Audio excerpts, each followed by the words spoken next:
Bonjour et bienvenue dans cette capsule vidéo sur la masse molaire. Aujourd'hui, nous allons définir la masse molaire et déterminer une relation entre la masse et la masse molaire. Allez, c'est parti, reprenons l'exemple vu dans la vidéo précédente. Ce lingot d'or contient 3,3 10 puissance 27 atomes d'or, soit 5,05 mol d'or. Nous donne 1 kg. Mais que vaut une seule mol d'or? C'est la masse molaire atomique. La masse molaire atomique correspond à la masse d'une mole d'entité, ici l'or. On peut retrouver sa valeur par un petit produit en croix.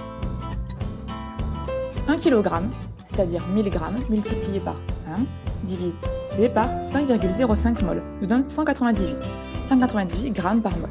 Cette valeur se retrouve dans le tableau périodique des éléments.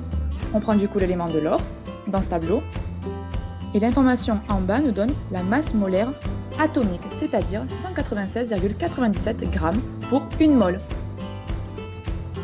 Nous venons de déterminer la masse molaire atomique d'un élément. Mais qu'en est-il de nos molécules? On va avoir exactement le même raisonnement. Ici, la molécule d'eau, H2O, contient 2 atomes d'hydrogène et 1 atome d'oxygène.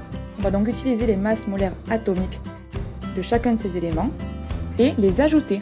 Donc 2 fois la masse molaire de l'hydrogène et 1 fois la masse molaire de l'oxygène, ce qui nous donne 18 g par mol.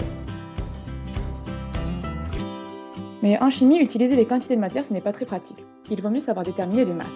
Voici la relation utilisée. N, la quantité de matière en mol, M, la masse en grammes, et grand M, la masse molaire en grammes par mol. Quelle est la masse de ce verre d'eau? Sachant qu'il contient 2,7 mol d'eau.